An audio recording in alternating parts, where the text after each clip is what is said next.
Hello दोस्तों। Real exam के NCERT series program में आपका बहुत बहुत स्वागत है। एनसीईआरटी के अगले पड़ाव में हम लोग क्लास 6 के अगले चैप्टर्स को करने वाले हैं।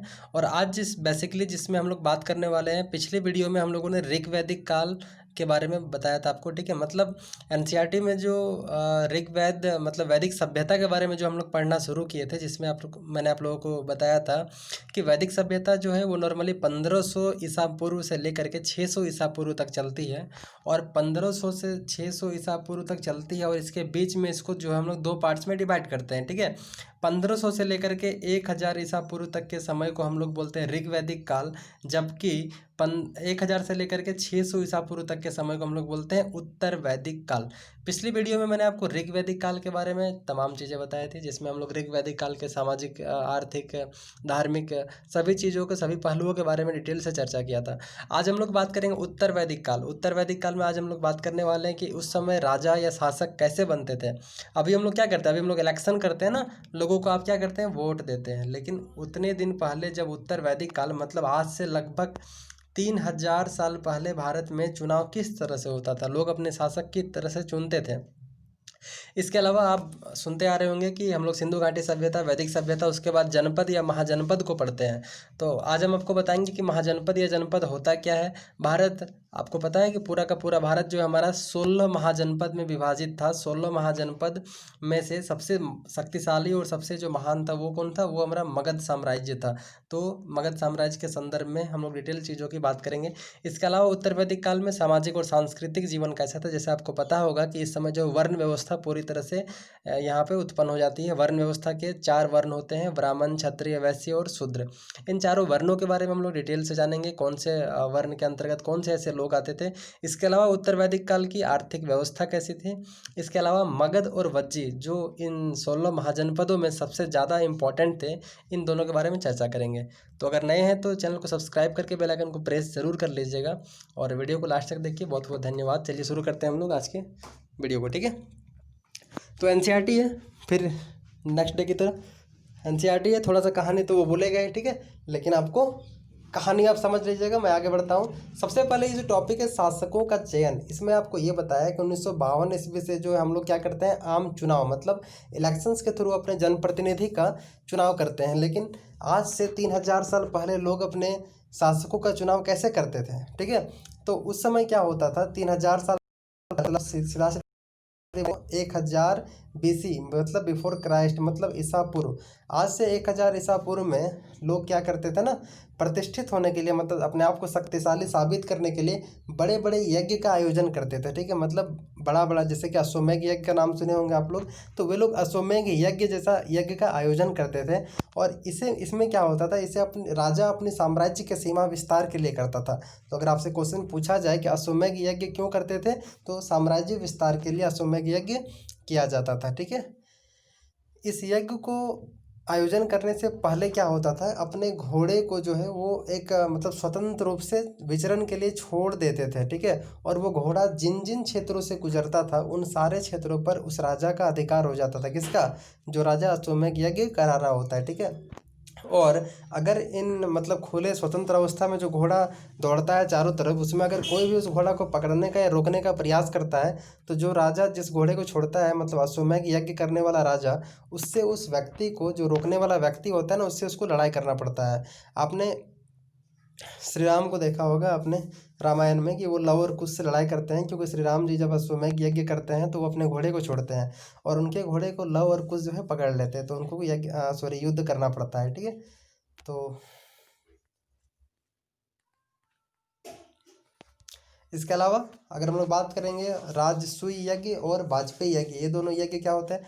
अश्वमेध यज्ञ साम्राज्य विस्तार के लिए छोड़ा जाता है। इसमें घोड़े को स्वतंत्र रूप से विचरण के लिए छोड़ते हैं। अगर कोई आदमी इस घोड़े को रोकने का प्रयास करता है, तो उस आदमी से अश्वमेध यज्ञ करने वाले राजा को लड़ाई करनी पड़ती है। इसके अलावा दो इंपॉर्टेंट यज्ञों के बारे में आपको जानना है। जैसे कि पहला है राजसूय यज्ञ। यह यज्ञ राजा के अभिषेक की समाप्ति पर होता था, मतलब राजा का राज्याभिषेक राजसूय यज्ञ के द्वारा किया जाता था, ठीक है। तो राज्याभिषेक के लिए कौन सा यज्ञ, राजसूय यज्ञ होता था। दूसरा है हम लोग का वाजपेयी यज्ञ। वाजपेयी यज्ञ, इस यज्ञ में राजा के द्वारा रथों की दौड़ का आयोजन, मतलब वाजपेयी यज्ञ रथ के दौड़ का आयोजन इसमें हम लोग करते थे, ठीक है। घोड़े की वापसी पर अगर हम लोग बात करेंगे उसमें कि घोड़े की वापसी पर यज्ञ का आयोजन किया जाता था। स्वतंत्र रूप से घोड़ा को छोड़ा जाता था, घोड़ा जब वापस आता था उस समय यज्ञ का आयोजन हम लोग करते थे। और घोड़ा जिन जिन क्षेत्र मतलब जितना दूर तक जाएगा वो सारा का सारा एरिया जो है वो राजा के अंडर आ जाएगा, ठीक है।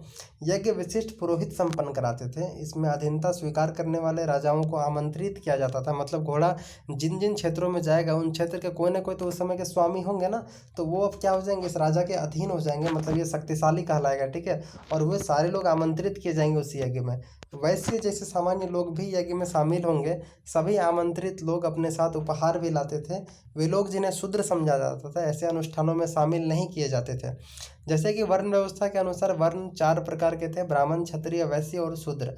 तो यहाँ पर बात किया गया है जो तीसरे वाले जो वैश्य जो है ना, व्यापारी लोग, ये भी यज्ञ में शामिल होते थे, ये सामान्य आदमी कहे जाते थे। इसके अलावा जो सबसे अंतिम वर्ण में जिसका स्थान है शूद्र, ये अनुष्ठान में शामिल नहीं किए जाते थे, ठीक है। तो अगर आपसे ये क्वेश्चन पूछा जाए कि यज्ञ में समाज का कौन कौन सा वर्ग भाग लेता था, तो आप कह सकते हैं ब्राह्मण, क्षत्रिय और वैश्य। शूद्र लोग जो होते थे, जो वर्ण व्यवस्था में अंतिम पायदान पर थे, वो भाग नहीं लेते थे। अब हम लोग बात करेंगे जनपद और महाजनपद क्या होता है, ठीक है। तो जो महायज्ञ करने वाले राजा होते थे ना, उनकी शक्ति बहुत ज़्यादा हो जाती थी, ठीक है। अब वो जन मतलब कुछ आदमी, जन मतलब व्यक्ति, ठीक है, जन मतलब कुछ आदमी। तो राजा जब अश्वमेध यज्ञ कर लेता था तो उसकी शक्ति मतलब वो खुद को शक्तिशाली समझने लगता था, ठीक है। तब वो जन मतलब कुछ लोगों का राजा नहीं होकर के जनपद का राजा कहा जाने लगा। किसका राजा? जनपद का राजा, ठीक है। जनपद में क्या होता था, बहुत छोटे छोटे जन शामिल थे, कुछ एरिया शामिल थे। उदाहरण के लिए पुरु एवं भरत को मिलाकर कुरु जनपद बनाया गया था। देखिए एक जनपद का नाम है कौन? कुरु जनपद। तो कुरु जनपद में 2 इलाके आते थे, कौन कौन? पुरु और भरत। तो पहले क्या था, पहले राजा एक क्षेत्र का राजा हुआ करता था, जैसे कि कोई पुरु का राजा है, कोई भरत का राजा है, लेकिन पुरु और भरत 2 ऐसे जन को मिला करके एक जनपद बनाया जाता था, ठीक है। तो इस तरह से लोग जनपद के राजा हो जाने लगे। अब लगभग 2500 साल पहले, मतलब आप कह सकते हैं कि आज से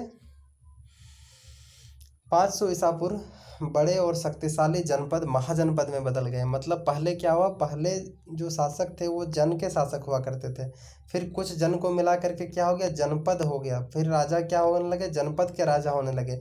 और अब ये लोग जनपद के बाद क्या, महाजनपद के राजा होने लगे, ठीक है, लगभग 500 साल के बाद। और पूरा का पूरा हमारा जो भारतीय साम्राज्य है वो 16 बड़े महाजनपदों में विभाजित हो गया था। कितने? 16 जनपदों महाजनपदों में।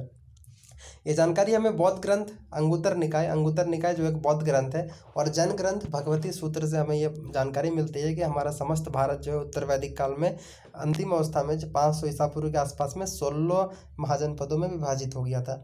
आपको बता दें कि महाजनपद जो है वो 2 प्रकार के होते हैं, जिसमें से एक को गणराज्य और दूसरे को राजतंत्र कहा जाता है।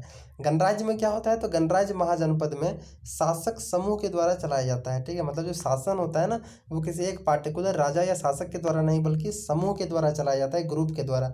इसका चयन जो है आम लोग, जो सामान्य लोग होते हैं ना, वही लोग अपने में चयन करते हैं ग्रुप का, जो इस गणराज्य में शासन व्यवस्था को चलाते हैं। कोई भी राजा यहाँ पे नहीं होता है। निर्णय लेने में बहुमत का आदर किया जाता था। उदाहरण के रूप में वज्जी का नाम ले सकते हैं। वज्जी जो था वो एक क्या था, गणराज्य था। वज्जी एक गणराज्य था, ना कि एक राजतंत्र था, ठीक है। मतलब महाजनपद जो 16 महाजनपद थे ना, तो कुछ एरिया में ये 2 टाइप के महाजनपद थे, ठीक है। जैसे कुछ एरिया को गणराज्य कह सकते थे और कुछ को राजतंत्र कह सकते थे। मतलब कहीं पर राजाओं का शासन था तो कहीं पर कुछ जैसे आम लोग अपने में ग्रुप बना करके शासन किया करते थे, ठीक है।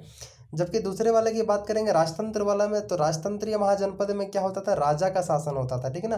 और राजा का जो पद था ना, ये पद था इनका, ये अनुवांशिक था। मतलब राजा का बेटा राजा बन सकता है, ठीक है।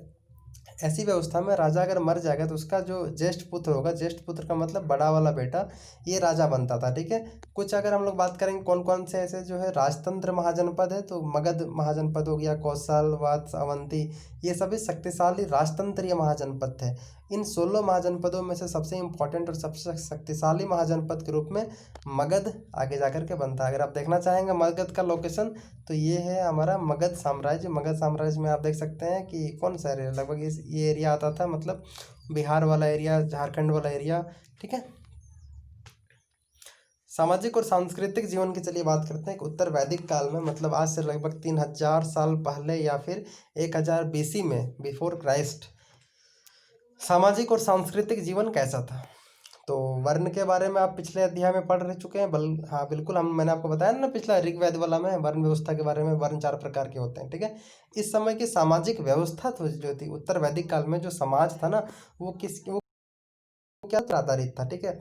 कर्म पर आधारित वर्ण व्यवस्था का आधार अब जन्म हो गया था। मतलब ऋग्वैदिक काल के स्टार्टिंग में, प्रारंभ में क्या था, वर्ण कैसे होता था, लोग कौन से लोग ब्राह्मण होंगे, कौन से लोग क्षत्रिय होंगे, वो कर्म पे डिपेंडेंट था। मतलब जो जिस प्रकार का काम करेगा वो उसी तरह का वर्ण में कहलाएगा, ठीक है, उसी तरह के वर्ण के आधार पर आएगा। लेकिन उत्तर वैदिक काल में धीरे धीरे क्या हो गया, कर्म पर आधारित वर्ण व्यवस्था अब जन्म पर हो गया। मतलब जो ब्राह्मण के घर में जन्म लेगा वही ब्राह्मण होगा। मतलब अब क्वालिटी, मतलब लोगों के टैलेंट को अब नहीं देखा जाने लगा, ठीक है।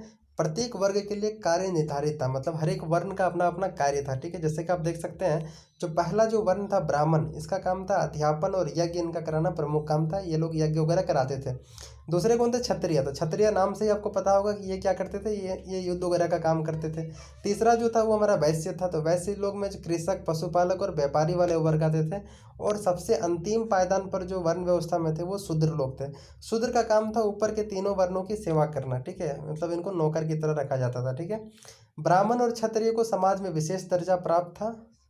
क्षत्रिय और वैश्य यज्ञ कर सकते थे, लेकिन शूद्रों और महिलाओं को वेदों के अध्ययन का अधिकार नहीं था। ध्यान दे पा रहे आप चीज़ों को। जो वर्ण व्यवस्था में जो शूद्र लोग थे ना, शूद्र और महिलाओं को वेदों के अध्ययन का अधिकार नहीं था। मतलब उत्तर वैदिक काल में भी महिलाएं, जो स्त्रियां थी, उनको कितना अछूत माना गया था कि ये वेदों का अध्ययन नहीं कर सकती थी, ये वेद नहीं पढ़ सकती थी, ठीक है। इसके अलावा मानव जीवन में 4 आश्रम की बात की गई है। इसमें कौन कौन से आश्रम है वो, तो ब्रह्मचर्य, गृहस्थ, वानप्रस्थ और संन्यास का विशेष महत्व था, ठीक है। जिसका विवरण कहाँ मिलता है हम लोग को, तो वो जाबालोपनिषद में मिलता है।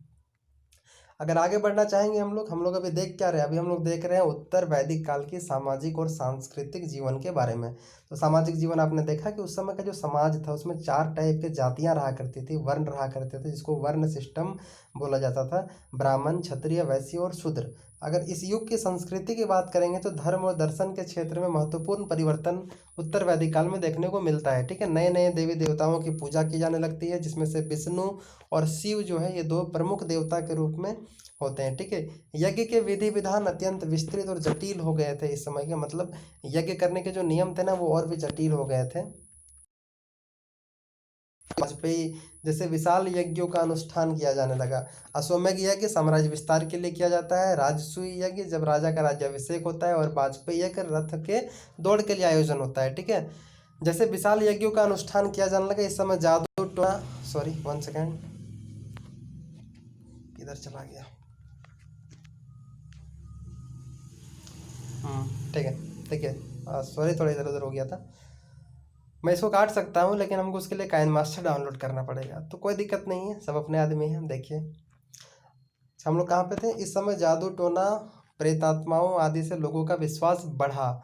इन अंधविश्वासों को धर्म में स्थान मिला। इस समय तप, त्याग, संन्यास पर विशेष बल दिया गया। यज्ञ इस संस्कृति का क्या था, एक आधार था, ठीक है। मतलब आप कह सकते हैं कि यज्ञ जो था, यज्ञ जो कर्मकांड था, ये वैदिक सभ्यता का एक बहुत ही संस्कृति का मूल आधार आप इसको मान सकते हैं, ठीक है। ठीक है, यज्ञ कितना इम्पोर्टेंस रखता था वैदिक सभ्यता के लोगों के लिए, ये आप समझ सकते हैं। दोस्तों आगे बढ़ते हैं हम लोग। इस समय जादू टोना बहुत ही ज़्यादा बढ़ चुका था, है ना। मतलब अगर आप 4 जो वेद है हमारे, ऋग्वेद, सामवेद, यजुर्वेद, अथर्ववेद, उसमें कौन कौन से वेदों पर क्या क्या है। जैसे कि ऋग्वेद में पूजा पाठ की जो विधियाँ हैं, ठीक है। सामवेद में गाने वाला वेद है। यजुर्वेद में यज्ञ वगैरह का उल्लेख किया गया है। अथर्ववेद में तंत्र मंत्र, जादू टोना, तो ये सभी चीज़ें देखने को मिलती है। अब बात करते हैं हम लोग आर्थिक व्यवस्था की। तो वैदिक सभ्यता के लोगों का आर्थिक व्यवस्था ना बहुत इंटरेस्टिंग था। आपको देखकर बहुत ही मज़ा आएगा। मतलब कितना जानने में ये चीज़ अच्छा लगता है ना कि आज से 3000 साल पहले उन लोगों की इकोनॉमिकल कंडीशन कैसा रहा होगा, वे लोग क्या कैसे खाते पीते थे, कैसे रहते थे, क्या उस समय भी ST SC और जनरल जैसा कोई फंडा चलता था क्या। तो कितनी इंटरेस्टिंग है खुद में हिस्ट्री, तो बहुत ही अच्छा लगता है। बस कहानी की तरह समझ करके पढ़िए, और फैक्चुअल बिल्कुल नहीं है। जैसे कि उत्तर वैदिक काल में पशुपालन का महत्व कम और कृषि का महत्व अधिक हो गया। जैसा कि हम लोगों ने देखा था कि ऋग वैदिक काल जो था, ठीक है, ऋग वैदिक काल में जो अगर आर्थिक व्यवस्था की बात करेंगे इकोनॉमिकल कंडीशन के ऋग्वैदिक पीरियड का, तो इस समय जो मुख्य रूप से उनका व्यवसाय था वो क्या था, पशुपालन था, ठीक है। लेकिन उत्तर वैदिक काल में ये क्या हो जाता है, कृषि हो जाता है, पशुपालन का महत्व कम हो जाता है। तो ऐसा बात नहीं, बहुत हार्ड है याद करना। इकोनॉमिकल कंडीशन हम लोग पढ़ रहे हैं, मतलब आर्थिक व्यवस्था पढ़ रहे हैं किसके, उत्तर वैदिक काल के। तो आर्थिक व्यवस्था उत्तर वैदिक काल में आप याद रखिए, क्या याद रखेंगे कि पशुपालन जो था, ये लोग पशुपालन करते थे, कृषि करते थे, ठीक है। इस तरह से चीज़ों को याद रखिए। इसका प्रमुख कारण क्या था, कृषि का बढ़ जाना, सॉरी, उत्तर वैदिक काल में कृषि का महत्व बढ़ जाने का जो रीजन था बहुत बड़ा, वो क्या था कि इसका प्रमुख कारण लोहे का प्रयोग था। उत्तर वैदिक काल में लोहे का यूज होने लगा था। तो आपको पता है जब हम लोग लोहे का यूज कर पाएंगे तो जल्दी जल्दी झाड़ियाँ काट पाएंगे, खेत हल जोत पाएंगे, है ना। तो लोहे का प्राचीनतम साक्ष्य एटा, जो एटा जिला के अतरंजी खेड़ा से मिला है, ठीक है। लोहे का प्राचीनतम सबसे पुराना साक्ष्य कहाँ से मिला है, एटा जिले के अतरंजी खेड़ा से साक्ष्य पाया गया है, जिसमें पता चलता है कि नहीं भैया उत्तर वैदिक काल में जो है लोग लोहे का यूज करना सीख गए थे, ठीक है। अगर हम लोग बात करेंगे कि ऋग वैदिक काल और उत्तर वैदिक काल, वैदिक सभ्यता को क्यों बांटा गया था, इसका बहुत बड़ा आधार जो है वो लोहे का उपयोग है। लोहे के प्रयोग से कृषि में बहुत बड़ा बदलाव आया। हल के फाल अब लोहे के बनने लगे, जिससे कठोर जमीन आसानी से जोती जाने लगी। खेती रोपण विधि से शुरू हो गई। इसके अलावा सिंचाई के माध्यम के साधन के रूप में तालाब एवं कुओं के साथ नहरों का उपयोग होने लगा। इससे फसलों की उपज क्या हो गई, बढ़ गई। उपजाई जाने वाली फसलों में जो हो गया, चावल, गन्ना, सरसों, ये सभी बहुत ही प्रमुख फसलें थे जो उत्तर वैदिक काल में उपजाई जा रही थी। उस समय समाज में पशुपालक, व्यापारी, शिल्पकार, श्रमिक, मछली पकड़ने वाले लोग और जंगल में रहने वाले लोग शामिल थे। निश्चित तौर पर किसी भी समाज में ऐसे लोग की कमी नहीं होगी, है ना। किसी भी समाज में कौन रहेगा, पशुपालक रहेंगे, व्यापारी तो रहेंगे, शिल्पकार रहेंगे, श्रमिक रहेंगे, मछली पकड़ने वाले कुछ लोग रहेंगे और जंगल में रहने वाले लोग रहेंगे। कई लोग मिट्टी के बर्तन बनाते थे, उनमें कुछ धूसर और कुछ लाल रंग के होते थे, है ना। धूसर और लाल रंग के मिट्टी के बर्तन पाए गए हैं उत्तर वैदिक काल से। कुछ पुरास्थलों में कुछ विशेष प्रकार के बर्तन मिले हैं जिनमें सरल रेखाओं तथा ज्यामितीय आकृतियों की चित्रकारी पाई गई है। मतलब आपको पता है कुछ जगह पर जो है इस तरह के मतलब मिट्टी के बर्तन पाए गए हैं ना, जिसमें एकदम डिजाइन बना हुआ है, ठीक है। कुछ लोग और अदर अदर तरह के, कुछ लोग तो एकदम बिल्कुल ज्यामितीय डिजाइन बना के रखे हैं, मतलब कुछ लोग ट्रायंगल बना के रखे हैं, कुछ लोग सर्कल बना के रखे हैं, कुछ लोग स्क्वायर बना के रखे हैं, तो बिल्कुल ज्यामितीय आकृतियाँ वो बना करके रखे थे। इन बर्तनों को क्या कहते हैं, चित्रित धूसर मृदभांड आप कह सकते हैं, या फिर चित्रित धूसर पात्र कह सकते हैं। इस तरह के पात्रों में ज़्यादातर थालियां और कटोरियां मिली है। ये पात्र बहुत ही पतली सतह के, सुंदर और चिकने हैं। शायद इसका प्रयोग खास मौक़ों पर महत्वपूर्ण लोगों को भोजन परोसने के लिए किया जाता होगा। आज भी जैसे कि हम लोग करते हैं ना, जब घर पे इंपॉर्टेंट लोग आ जाते हैं, कांसा के थाली निकालते हैं या फिर कुछ अच्छे अच्छे डिजाइन वाले थाली निकालते हैं, तो उस समय के लोग भी कुछ ऐसा ही करते थे। अपनी शासन व्यवस्था को चलाने के लिए राजा नियमित रूप से कर वसूलता था, है ना। कर तो लेना ही पड़ेगा भैया। जब हम लोग बात कर रहे हैं आर्थिक व्यवस्था की, तो किसी भी साम्राज्य, किसी भी देश को चलाने के लिए अर्थव्यवस्था बहुत इंपॉर्टेंट है। हम लोग 10 रुपये का रिचार्ज करवाते हैं तो 7 रुपये के आसपास में टॉक टाइम मिलता है। 3 रुपया जाता है, आपने कभी सोचा है, तो वो जाता है हमारा टैक्स में, मतलब कर में। सरकार हमसे रोज़ाना हर एक चीज़ों पर टैक्स लेती है। वही टैक्स हमारे पास स्कॉलरशिप के रूप में, तो गवर्नमेंट स्कीम्स के रूप में सड़कें बनती है। तो गवर्नमेंट की जितनी भी योजनाएं, जितनी भी काम होता है धरातल पर, वो हमारे ही पैसों से किया जाता है, ठीक है। तो किसी भी साम्राज्य को चलाने के लिए, अर्थव्यवस्था को स्ट्रांग बनाने के लिए कर जो है बहुत ही इंपॉर्टेंट चीज़ है। तो शासन व्यवस्था को चलाने के लिए राजा कर एकदम रेगुलरली लेते थे, ठीक है। और ये कर कितना होता था, कुछ तो इसका फिक्स होगा ना। तो कृषि पर लिया जाने वाला कर बहुत इंपॉर्टेंट था, जो 1/6 हुआ करता था। मतलब अगर उन्हें 6 किलो अगर ये उपजाएंगे चावल, तो इनमें से इनको 1 किलो चावल जो है वो राजा को देना पड़ेगा एज ए टैक्स, ठीक है, ताकि राजा अपना शासन व्यवस्था को चला सके। कृषि कर को क्या कहते थे, भाग कहा जाता था, इसको भाग कह सकते हैं आप। पशुपालक, शिकारी, व्यापारी, कारीगरों से कर वसूला जाता था। लोहार, बुनकर, कढ़ाई, सुनार को उपकर के रूप में राजा के लिए एक दिन काम करना पड़ता। मतलब टैक्स जो होता था ना, कुछ लोग पैसा दे देते थे और कुछ लोग क्या कहते थे, भैया हम दे नहीं पाएंगे पैसा, हम आपके लिए एक दिन काम कर देंगे। राजा के पास तो ऐसी बहुत सारी काम होंगी ना, तो वो काम करवा लेते थे, ठीक है। सारी टॉपिक खत्म होने के बाद सामाजिक सांस्कृतिक जीवन हम लोगों ने देख लिया। हम लोगों ने जनपद और महाजनपद के बेसिक कॉन्सेप्ट को समझ लिया। हम लोगों ने उत्तर वैदिक काल में शासकों का चुनाव कैसे होता है ये समझ लिया। उम्मीद करते हैं आप लोगों को बहुत अच्छा लगा होगा और समझ में आया होगा। अब जो अंतिम पड़ाव पर हम लोग इस चैप्टर के, जिसमें हम लोग मगध, जो एक काफ़ी शक्तिशाली 16 महाजनपद में कम्प्लीटली भारत हम लोग का विभाजित था, जिसमें से सबसे ज़्यादा इंपॉर्टेंट और सबसे ज़्यादा शक्तिशाली साम्राज्य के रूप में मगध साम्राज्य उभरता है। तो इसके पीछे कौन से ऐसे कारण थे, आपसे क्वेश्चन हमेशा पूछा जाता है कि मगध के इतने सक्सेसफुल या फिर मगध इतने विस्तृत साम्राज्य या फिर 16 महाजनपदों में से सबसे शक्तिशाली साम्राज्य के रूप में मगध के उभरने के पीछे कौन कौन से ऐसे कारण जिम्मेदार थे। चलिए देखते हैं। मगध सबसे महत्वपूर्ण महाजनपद था जिसके बहुत सारे कारण थे। सबसे पहले तो गंगा बेसिन में स्थित है। बिहार वाला एरिया जहाँ पर गंगा नदी बहती है, ठीक है, ये गंगा बेसिन में स्थित है, गंगा नदी किनारे, जहाँ गंगा और सोन जैसी नदियाँ बहती है ना। ये नदियाँ यातायात, जल वितरण और ज़मीन को उपजाऊ बनाने के लिए बहुत ही महत्वपूर्ण थी। यहाँ भूमि कर की दर बहुत अधिक थी। मतलब कोई भी साम्राज्य बहुत ज़्यादा शक्तिशाली कब होगा, जब वो बहुत ज़्यादा टैक्स अगर ले लेगा तो बहुत ज़्यादा धन हो जाएगा उसके पास। जब उसके पास बहुत ज़्यादा धन हो जाएगा तो वो बहुत सारे अपने मिलिट्री पावर को स्ट्रॉन्ग कर सकता है, उससे बहुत सारे एरिया को जीत सकता है ना। तो उसी तरह से बात था मगध के साथ, जिससे राजा को अधिक आय होता था। दूसरा, मगध का पहला रीजन क्या था कि बहुत ये जो इंपॉर्टेंट नदियाँ थी ना, ये नदियों के किनारे ये मगध साम्राज्य था, जिससे यहाँ की मिट्टी काफ़ी फर्टाइल थी, कृषि अच्छा होता था, जिससे इनको टैक्स अधिक मिलता था। दूसरा जो सबसे बड़ा कारण था वो क्या था, मगध का एक हिस्सा हाथियों की बहुलता वाले जंगलों से भरा था। मगध बिहार झारखंड वाला जो एरिया है ये काफ़ी जंगली एरिया है, ठीक है, और इन जंगली एरिया में काफ़ी ज़्यादा जो है हाथी रहा करते, जैसे वर्तमान झारखंड का क्षेत्र भी इसमें शामिल था। हाथियों को सेना में शामिल किया जाता था और लकड़ियों से घर, रथ की गाड़ियाँ बनाई जाती थी, ठीक है, तो जंगलों से ये सारे उत्पाद इनको मिल जाते थे। तीसरा अगर कारण की बात करेंगे तो मगध का शक्तिशाली महाजनपद के रूप में उदय के पीछे झारखंड के लौह अयस्क के भंडार का महत्वपूर्ण योगदान था। आपको पता है कि कंप्लीट पूरे भारत देश में जितना अगर 100% खनिज उत्पादन होता है तो इसका 40% के अप्रोक्सीमेट खनिज जो है सिर्फ और सिर्फ झारखंड में उपजाया जाता है। मतलब झारखंड में इसका भंडार है। तो आप समझ सकते हैं कि झारखंड जो है सोने की चिड़िया है। मतलब झारखंड के गोद में जितनी लौह अयस्क और जितनी खनिज अयस्क यहाँ पर पाए जाते हैं वो भारत के अन्य क्षेत्रों के मुकाबले काफ़ी समृद्ध बनाने के लिए ये काफ़ी इंपॉर्टेंट है, ठीक है। तो चौथा अगर कारण की बात करेंगे हम लोग तो मगध का अन्य क्षेत्रों के साथ मजबूत व्यापारिक संबंध था जो उसकी आर्थिक समृद्धि में सहायक था। कौन कौन से कारण हम लोगों ने देखा। सबसे पहला कारण ये देखा कि मगध साम्राज्य जो था वो काफ़ी इंपॉर्टेंट नदियाँ जैसे कि गंगा नदी, सोन नदी के किनारे स्थित था। अगर दूसरे कारण की बात करेंगे तो दूसरा कारण ये रहा था कि मगध साम्राज्य में जो है जिस इलाके में पड़ता है बिहार झारखंड का एरिया, इसमें मुख्य रूप से हाथी बहुत ज़्यादा पाए जाते थे। इसके अलावा जंगली में लकड़ियाँ पाई जाती जिससे जो है वो लोग घर, रथ की गाड़ियाँ इत्यादि बनाया करते थे।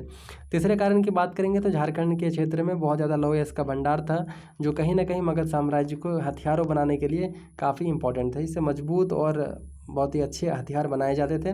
चौथा कारण है कि मगध का अन्य क्षेत्रों से व्यापारिक मतलब ट्रेड एंड कॉमर्स इनका काफ़ी अच्छा था। तो ये सभी रीजन है किसी भी एरिया को महान बनाने के लिए। मगध पर हर्यक वंश, शिशुनाग वंश और नंद वंश का शासन रहा। कौन कौन से वंश, हर्यक वंश, शिशुनाग वंश और नंद वंश का शासन रहा। आपको पता है कि नंद वंश के जो अंतिम शासक थे घनानंद, इनको मार करके जो है चंद्रगुप्त मौर्य साम्राज्य की स्थापना करते हैं। आगे बढ़ते हैं हम लोग। तो मौर्य वंश के दो शक्तिशाली शासक होते हैं, एक बिंबिसार और एक अजातशत्रु हुए थे, ठीक है। बिहार में राजगृह, जिसको अभी राजगीर बोला जाता है ना, यही वो एरिया है जहाँ पर सबसे पहले गौतम बुद्ध ने अपना उपदेश दिया था। ये क्वेश्चन कई बार पूछा जाता है। तो दोस्तों बीच में अगर कोई वर्ड आ जाता है तो मैं आपको बता देता हूँ, ठीक है, ताकि अगर फिर एनसीईआरटी पढ़ाने का मेरा क्या बेनिफिट हो जाएगा वो तो आपको भी पता है, आप भी एनसीईआरटी पढ़ लेंगे। कई सालों तक मगध की राजधानी बनी रही। कौन, राजगिरी जो था मगध का राजधानी था, लेकिन बाद में जो इसको पाटलिपुत्र बना दिया गया था, जिसको अभी हम लोग पटना के नाम से जानते हैं। यह कार्य कौन किया था, शिशुनाग वंश के राजा कालाशोक ने किया था। नंद वंश का एक महत्वपूर्ण शासक महापद्मनंद थे। इस वंश के अंतिम शासक कौन थे, घनानंद के शासनकाल में मैसेडोनिया का राजा सिकंदर ने भारत के पश्चिम उत्तर भाग पर आक्रमण किया था। चंद्रगुप्त मौर्य ने चाणक्य की सहायता से घनानंद की हत्या कर मौर्य वंश की स्थापना की। कुछ बातें हम लोग को यहाँ पर जानना है। सबसे पहले ये जानना है कि नंद वंश का ये महापद्मनंद नंद वंश से रिलेटेड है, ये तो नाम पे ही इनका छिपा हुआ है, ठीक है। इसके अलावा नंद वंश के अंतिम शासक कौन थे, घनानंद थे, और यही घनानंद को मार करके जो है ना मौर्य वंश की स्थापना करते हैं कौन, चंद्रगुप्त मौर्य। तो जब घनानंद जब शासन चला रहे होते हैं अपने मगध साम्राज्य पर, उसमें मैसेडोनिया का राजा कौन होता है, सिकंदर, जो विश्व विजेता करने के लिए निकला होता है। ये भारत में जो है उत्तर पश्चिम भाग पर आक्रमण करता है। मतलब आप कह सकते हैं जम्मू कश्मीर या फिर राजस्थान, गुजरात, ऊपर वाला पंजाब वाले एरिया पर ये क्या करता है, आक्रमण करता है, ठीक है। तो ये हम लोग का मगध साम्राज्य खत्म हो जाता है। यह बचता है वज्जी साम्राज्य, जो काफ़ी शॉर्ट है, काफ़ी आसान है, आप पढ़ सकते हैं। वीडियो को लास्ट तक देखने के लिए बहुत बहुत धन्यवाद। एनसीईआरटी सीरीज प्रोग्राम में आपका फिर से और एक बार स्वागत है। दोस्तों वीडियो अच्छा लगा चैनल को सब्सक्राइब करके बेल आइकन को प्रेस कीजिए, अपने दोस्तों के साथ शेयर कीजिए, क्योंकि थोड़ा सा नया है, थोड़ा सपोर्ट कीजिए, ठीक ना। और कुछ नहीं करना है, पढ़ते रहिए, मस्त रहिए मेरे साथ। Thank you.